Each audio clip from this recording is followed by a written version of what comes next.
प्रभु यीशु मसीह का धन्यवाद हो।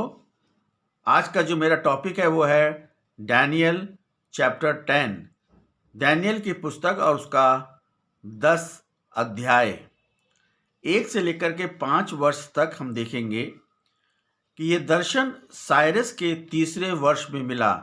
साइरस जो है उसको हिंदी में बोलते हैं कुसरू राजा। साइरस एक फारसी राजा था और उसने इस्राएल को यरूशलेम भेजा कि वह मंदिर बना सके। 2 साल के बाद ये दर्शन डैनियल ने पाया कि डैनियल को बोलते हुए ये दर्शन मिला। इस संदेश में टकराव यहूदी और गैर यहूदी में था और परमेश्वर और शैतान में था। डैनियल कहने लगा कि वह 3 सप्ताह तक शोक करता रहा। इससे पहले उसने मांस और मदिरा नहीं लिया क्योंकि ये आनंद को दर्शाता है।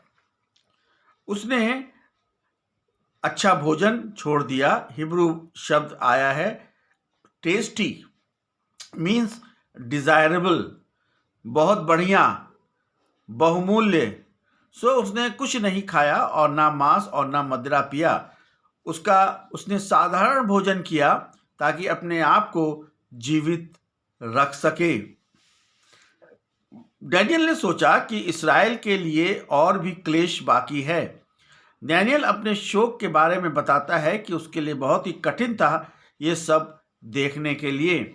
3 सप्ताह की फास्टिंग जो है, जो यहूदी कैलेंडर का पहला महीना था, उसने उसी में जो है ये फास्टिंग करी।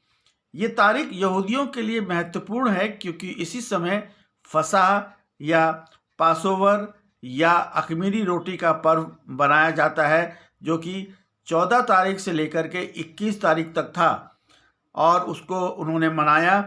और डैनियल जो है वो पासोवर के 10 दिन पहले से फास्टिंग कर रहा था और पासोवर के 3 दिन बाद भी फास्टिंग करता रहा।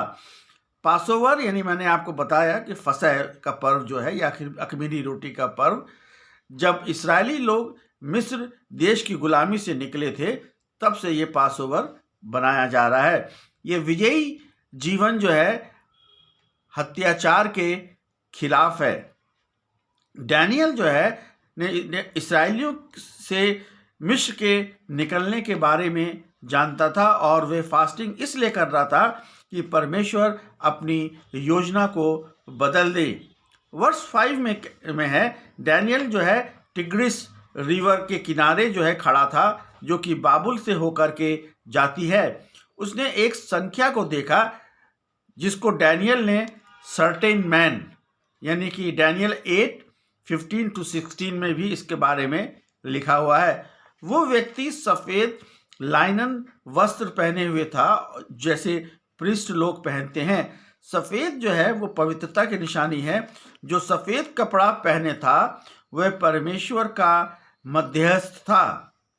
उसकी बेल्ट जो थी वो प्योर गोल्ड की थी और ये बात को दर्शाता है कि ये बेल्ट बहुत ही महत्वपूर्ण थी और शीशे के समान चमक रही थी। उसका शरीर फिरोजे के समान था और जो उसके आर पार जो है वो दिखाई देता था। पीला पत्थर बहुत ही ग्लो कर रहा था और उस पर लाइट जब आती थी तो उसका जो फेस है बिल्कुल सफ़ेद दिखाई पड़ता था, जैसे बिजली चमक रही हो। उसकी आंखें ज्वालामय, बाकी उसका शरीर चिकना कांसे का शानदार लाइट के समान था, यानी कि जो ज्योति के समान था। आखिर में उसकी आवाज़ तूफान की तरह थी और इसका अर्थ यह है कि बहुत शक्तिशाली आवाज़, बहुत शक्तिशाली ध्वनि। और रेवलेशन 1 और 10 से लेकर के 15 तक है ये यीशु मसीह के समान थी। डैनियल यीशु मसीह के आगमन के द्वारा डर गया। 7 से लेकर के 11 पद में वह मृतक के समान हो गया और उसका शरीर जो है परमेश्वर की उपस्थिति के द्वारा कांपने लगा। इस समय डैनियल ने अपना चेहरा नीचे जमीन की ओर तरफ कर लिया और वे अचेत अवस्था में चला गया। डैनियल को ठीक होना था कि परमेश्वर के प्रकाशन को प्राप्त करे, और परमेश्वर ने एक स्वर्गदूत को भेजा ताकि उसे पहले की स्थिति में लेकर के आए, ताकि परमेश्वर उसके साथ बातचीत कर सके। वर्ष जो है 10 में कहता है कि एक हाथ ने डैनियल को छुआ और अपने हाथों और पैरों पर आ गया। वह भय से थरथरा रहा था और कौन उस पर दोष लगाएगा। स्वर्गदूत परमेश्वर का सेवक है और एक पुल के समान गिरे हुए व्यक्ति को और परमेश्वर के बीच में है। Hebrew 1:13-14, Daniel 8:16-18, Daniel 12:5-6। 12 से 13 वर्ष में जो है गैब्रियल ने डैनियल से कहा कि गैब्रियल से डरने की आवश्यकता नहीं है। गैब्रियल यहाँ पर इसलिए है कि वह आपकी जो प्रार्थना है उसका वो उत्तर दे। डैनियल ने प्रार्थना और फास्ट जो 21 दिन का किया। पहले के अध्याय में डैनियल ने डराने वाले दर्शन इस्राएल के और भविष्य को लेकर के उसने देखे थे। गैब्रियल जो है वो 3 हफ्ते से कहाँ पर वो बिजी था। गैब्रियल ने कहा कि फारस का राजकुमार को वो सहन कर रहा था। एक प्रिंस यानी कि स्पिरिचुअल एक्टर, स्वर्गदूत के समान, यानी कि आर्च एंजल माइकल को भी बुलाया गया। कहीं कहीं पे उसको आर्च एंजल को जो है माइकल को या गैब्रियल को प्रिंस भी कहा गया है, मगर कहीं कहीं जो प्रिंस जो है वो शैतान को भी कहा गया है।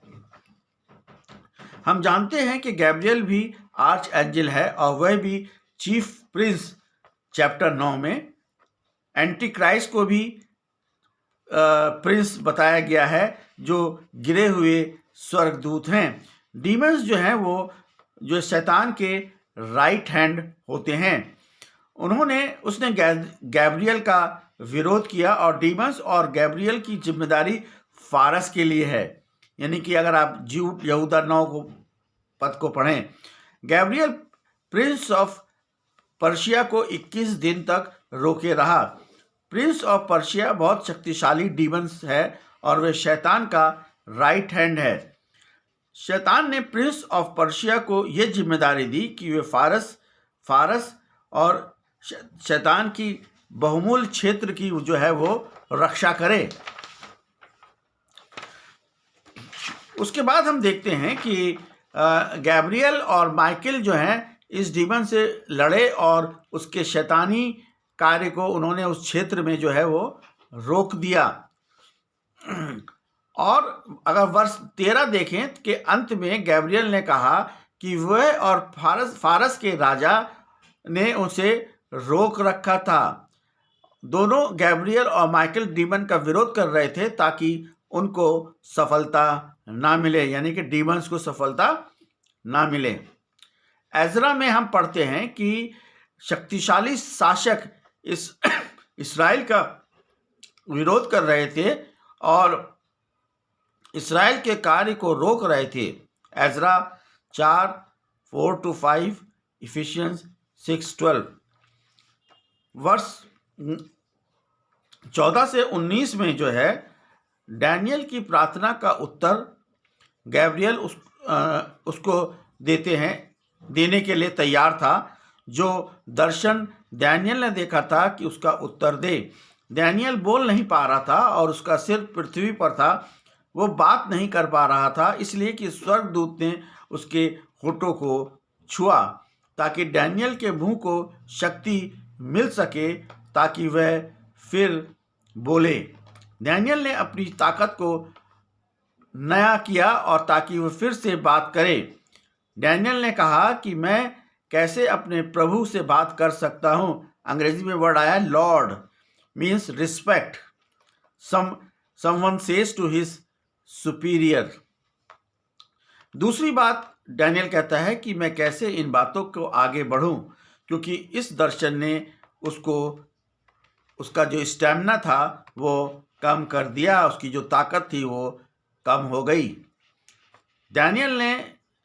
गैब्रियल ने डैनियल को छुआ और उसे बहुत शक्ति दी, और गैब्रियल ने डैनियल से कहा, शक्तिशाली और साहसी बनो, क्योंकि तुमको भविष्यवाणी के कार्य करने हैं जो तुम्हें पूरे भी करने हैं। उसने अलौकिक रूप से डैनियल को फिर से जागृत किया और कहा कि चलो आगे बढ़ते हैं। अलौकिक मतलब डिवाइन। वर्ष 20 और 21 में कहते हैं कि डैनियल ने कहा कि वह फारस के शैतान से 3 हफ्ते से लड़ रहा था और वो यहाँ पर थोड़े समय के लिए है और उसको लड़ने के लिए फिर वापस जाना होगा। मेरे पास कोई बड़ी सेना नहीं है, मेरे साथ माइकल खड़ा है। हम दोनों को उस डीमन से लड़ना है। एक नया डीमन उठेगा ताकि अन्य जाति यानी कि गैर यहूदी राज्य का स्थापित हो। वर्ष 21 में सब कुछ जो डैनियल ने देखा वो पूरा हो गया। कल मैं आपसे जो है डैनियल 11 के बारे में बातचीत करूंगा, क्योंकि वो काफ़ी हिस्टोरिकल है, काफ़ी बड़ा है और उसमें जो है बहुत सी बातें ऐसी होंगी जो मैं आपको बताऊंगा, जो आप यदि बाइबल को लेकर के उसको पढ़ेंगे तो आपको बहुत आशीष मिलेगी। प्रभु यीशु मसीह आप सभी को बड़ी आशीष दे। आमीन।